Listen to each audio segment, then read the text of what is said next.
Bueno, pues Isaías es muy abundante para hablar la palabra del Señor, con muchas expresiones, algunas en poesía o con figuras, con simbolismos, que hay que tener, hermanos, el tiempo y obviamente, ¿verdad?, escudriñar el resto de la escritura para ir descubriendo todos esos ejemplos que él va poniendo, como jarra que se quiebra en pedazos. ¿Sí me explicó? Así como va hablando Isaías y va exponiendo la profecía en relación a lo que Dios hará con su pueblo mientras su pueblo es de dura cerviz y mientras su pueblo se deja llevar por el resto de los otros pueblos, mencionando lo que ya Isaías había dicho antes: a lo malo lo llaman bueno y a lo bueno lo llaman malo. Israel persiste en la idea, así que el profeta, ¿verdad?, les está a la vez que anunciando el tiempo por venir de guerra, ¿sí? Y esas expresiones que hablan de pronto del quebranto y del dolor, sea personal o como país, como nación.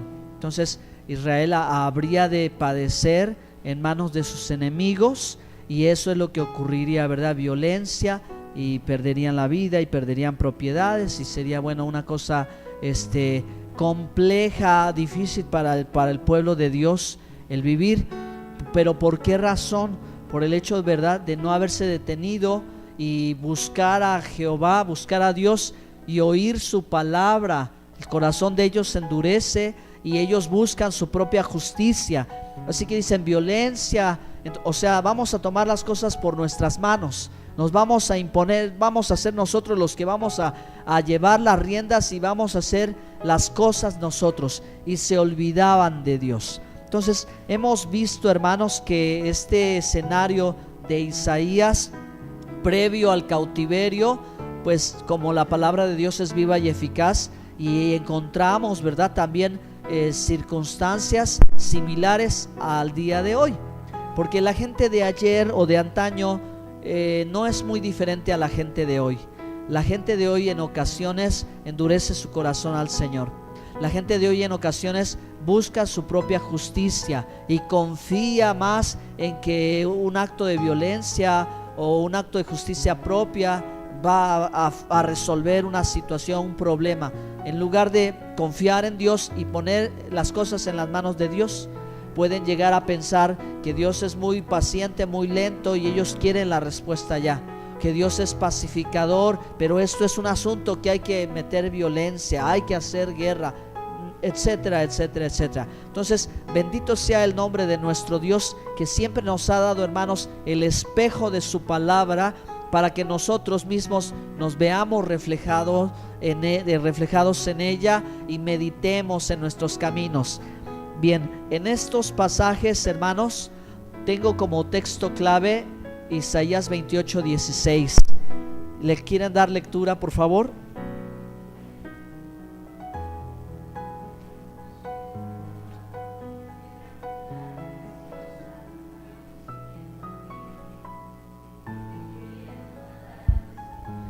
Amén. Muy bien.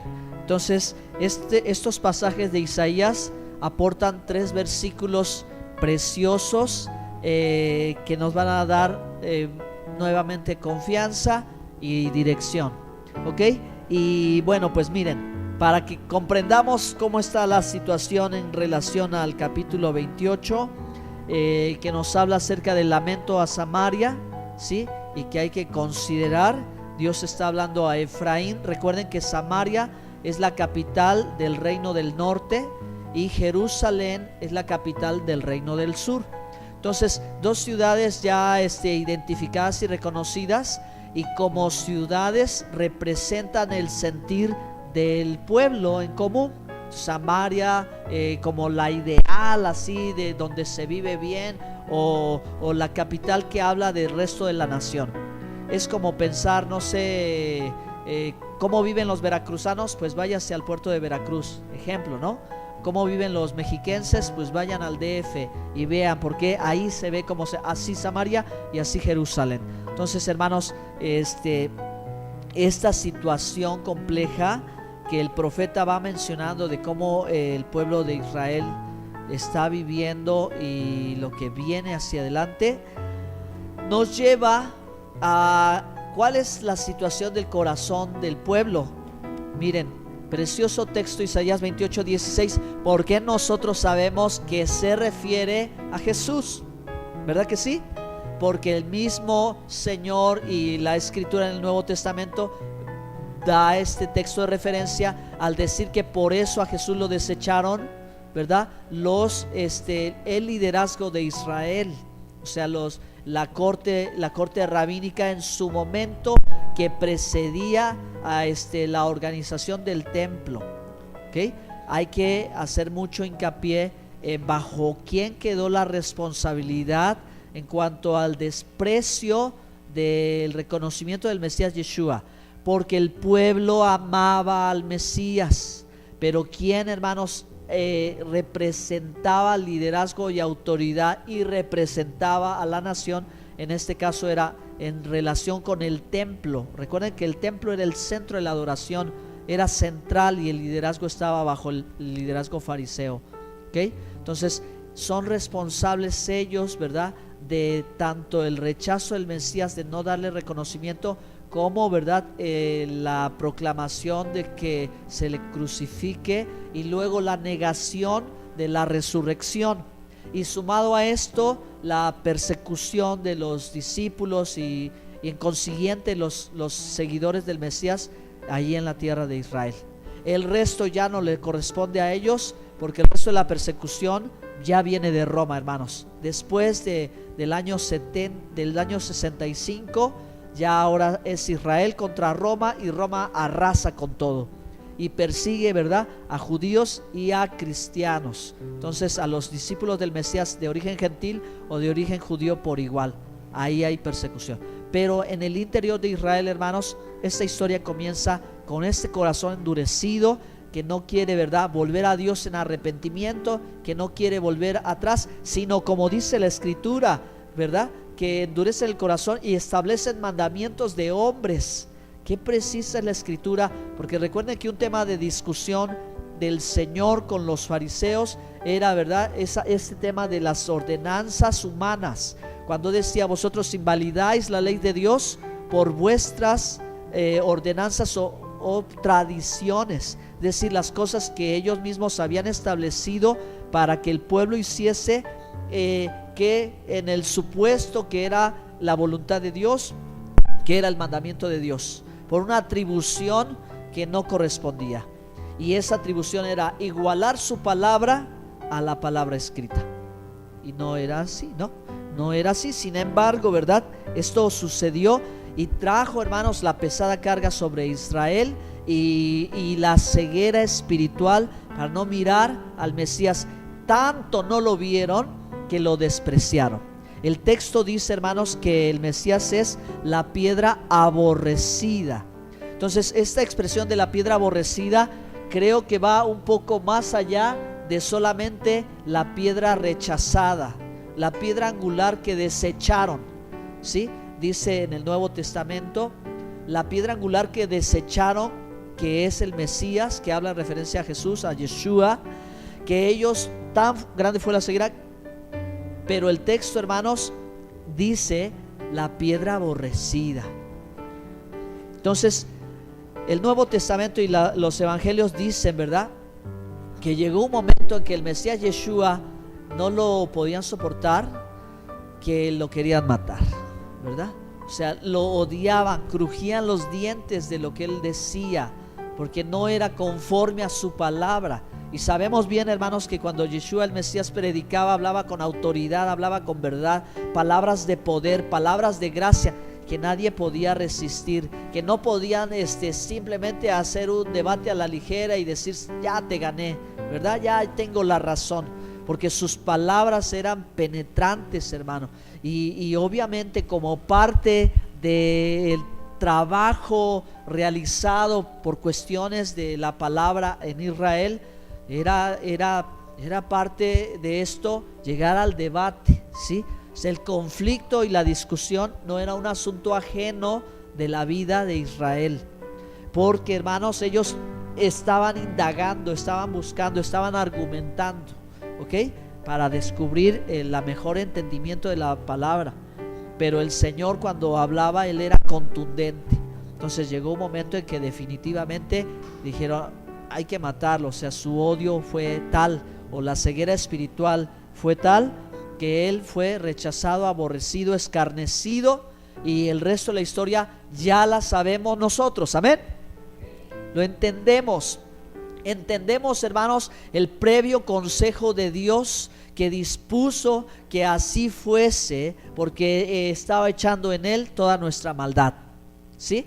Así que en todo el asunto estamos incluidos los pecadores, porque Cristo vino a morir por los pecadores. Y entonces esa confrontación, ese rechazo, ese sacrificio, porque la muerte de Yeshua fue un sacrificio, fue por amor. Amén.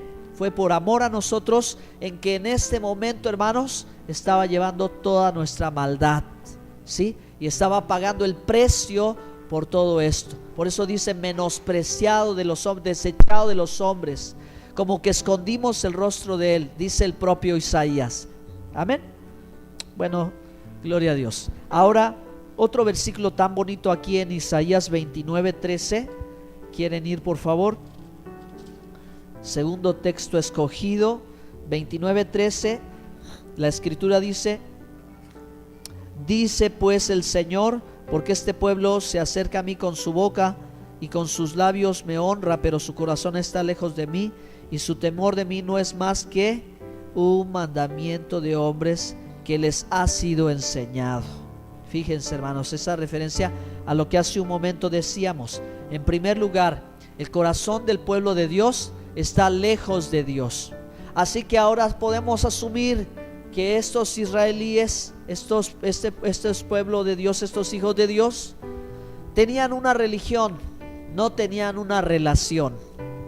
Y aún, hermanos, en este tiempo la fe era conocida como la antigua fe de Israel, ¿sí? En la Torá y en la escritura y en la esperanza de la venida del Mesías, que ahora es como la novedad aquí de lo que Dios le dijo a David, y los profetas empiezan a citarlo cada vez más y más y más y más. Y entonces ahora el enfoque va, ¿verdad?, a la venida del Mesías, el rey. Isaías está hablando, ¿verdad? El rey, ya va a venir el rey. Y el rey vino, hermanos, gracias a Dios. Amén. Jesús el Señor, Yeshua el Salvador, el Mesías. Se cumple la profecía, el rey vino, hermanos. Entonces el corazón de ellos está lejos de Dios. Ellos tienen una religión. ¿Y qué es lo que tienen ellos? Mandamientos de hombres. Dice: su temor no es más que un mandamiento de hombres que les ha sido enseñado. Porque, queridos hermanos, la condición de los sacerdotes va de la mano con la condición del rey. Y nosotros hemos visto que en este tiempo de los reyes, los corazones de ellos estaban alejados de Dios, ¿sí?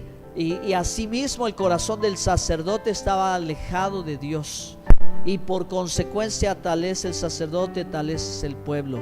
Entonces el pueblo igualmente, hermanos, lo que era común, lo que era normal en el pueblo de Israel, hermano, era que el pueblo, ¿verdad?, ya se inclinaba a las prácticas paganas, ¿sí?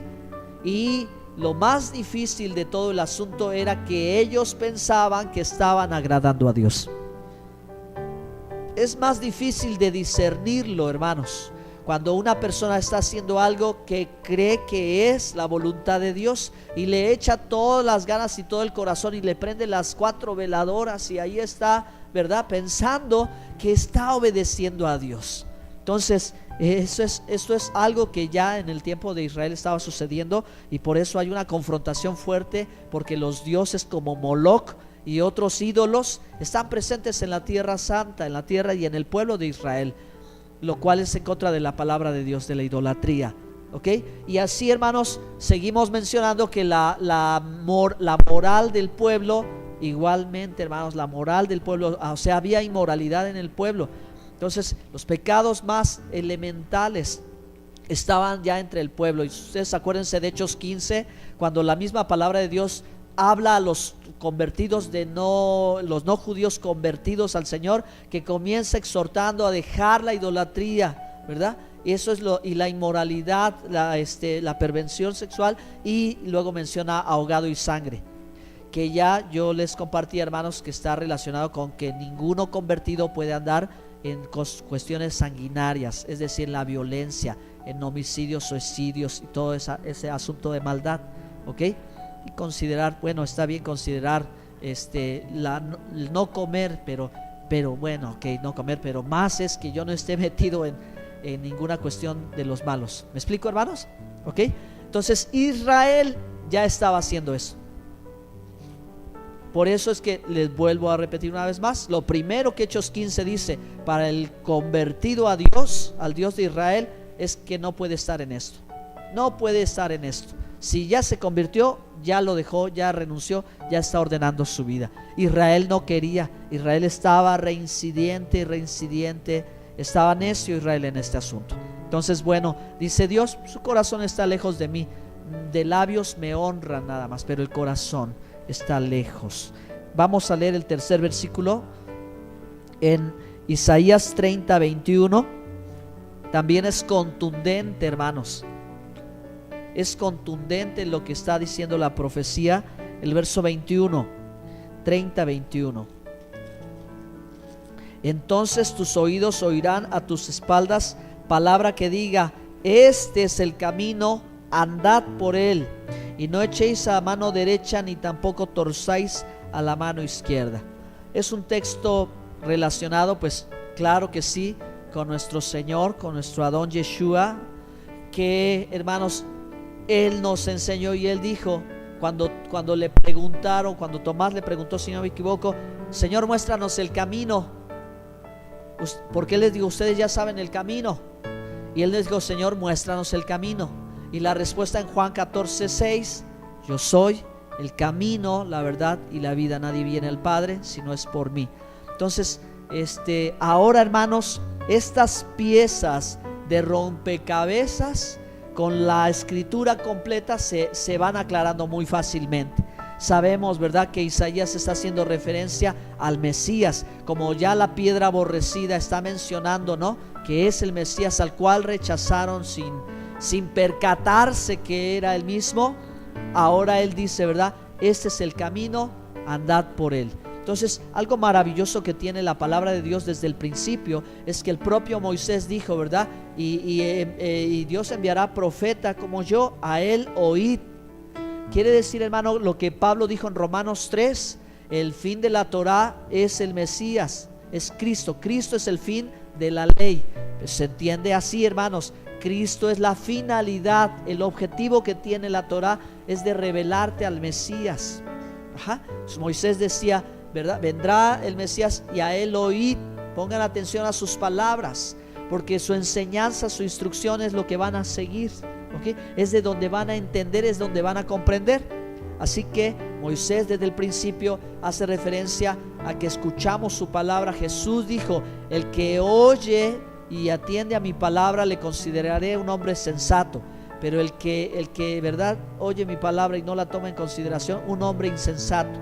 El hombre sensato edifica su casa sobre la roca.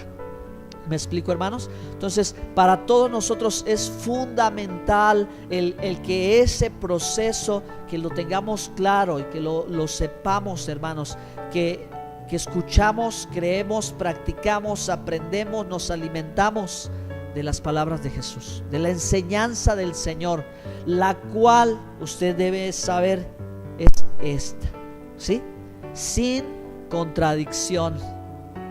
Porque por eso los relatos en los evangelios ya dan luz del tiempo que, ¿verdad?, en la oscuridad, la ceguera del pueblo de Israel no veía lo que debía de ver, porque ya no sabían cuál era el camino. Israel ya no sabía cuál era el camino. Así que el profeta tiene que decirle, entonces oirás, ¿verdad?, oirás a tus espaldas palabra que diga, este es el camino. O sea, de pronto iba a haber un clarividoso, alguien que diría, pues esto está, aquí ya está entendido, oiga, miren, creo que es por aquí. Alguien iba a decir este es el camino, y los que estaban extraviados iban a, perfecto, ok, vamos por allá, a menos que el corazón no quisiera. Sí, a menos que el corazón no quisiera. Y creen que hay gente hoy que se le puede decir, mira, este es el camino, y hay gente que dice, sí, sí es el camino, pero yo no quiero andar por él. Hay, ¿verdad? Hay todavía al día de hoy, como a la época de Isaías y como a la época del propio Mesías, que hay quien dice, no, sí es el camino, pero yo no quiero, yo me voy a buscar mi propio camino, me voy a forjar mi propio independiente de Dios, separado de Dios, separado de Jesús. Pero si Jesús dijo, separados de mí, nada podéis hacer. Exactamente, hermanos. Entonces, Él es el camino, y el profeta Isaías insiste, dice, este es el camino, andad por él. Entonces, amados hermanos, es una bendición cada uno de estos textos que pues nos vienen, ¿verdad?, a mostrar. Yo quisiera, para concluir, nada más que ustedes que intentemos lo siguiente, que intentemos, hermanos, en algún momento ver con los ojos del profeta Isaías, y cuando lo permita el estudio, entender las figuras. Pero hagan de cuenta que estas profecías 28, 29 y 30 están diciendo de un lenguaje en figura, en símbolo, lo que después se hizo literal, cuando allí estaba el camino, ahí estaba la roca inconmovible de los siglos, ahí estaba el Señor, el Mesías, ahí estaba hablando delante de sus ojos, y muchos no lo entendían, ¿sí? Hagan de cuenta que Isaías lo pinta así muy bonito, pero eso es lo que ya nosotros leemos en los evangelios. Allí está narrando toda esa serie de circunstancias o de momentos, ¿verdad?, del pueblo de Dios que se estaban viviendo. La roca allí estaba, y ahí se vio cómo fue que esa piedra fue desechada. Porque si nos quedamos solo con la idea de la roca desechada, la piedra, ay, ¿cómo? Pero cuando ya la misma Biblia te da la respuesta y dice Cristo es la piedra que fue desechada, particularmente, ya explicamos, ¿verdad?, porque en la escritura a veces se utiliza un término muy general, pero también la escritura se encarga de explicarte a qué se refiere. Cuando decía fue con los judíos, otros textos aclaran y dicen los principales sacerdotes, o dicen, ¿verdad?, los principales entre los rabinos. Ok, ya me queda claro, no está generalizando, está ya después la misma escritura explicando quién fue el del asunto, quién tuvo la responsabilidad de desechar a la roca, de sacarla, ¿verdad?, de no aprobarla. O sea, de la piedra, ¿cómo dice el texto? La piedra que desecharon los edificadores. ¿Quiénes eran los edificadores? Ahí está la explicación, ¿no, hermanos amados? Bueno, pues vamos a ponernos de pie. Bendito sea el Señor. Gracias sean dadas a Dios. Y vamos a hacer una pequeña oración y vamos a cantarle al Señor. Si ustedes están listos, vamos a adorar al Señor. Entonces le voy a pedir a mi hermana Lidia que por favor dirija ya una pequeña oración. Bendito Padre Celestial, amoroso Padre, tú eres digno de toda gloria, de toda honra y alabanza. Bendito seas, Padre eterno, Creador del cielo y de la tierra, Almo del mundo, Rey de Israel.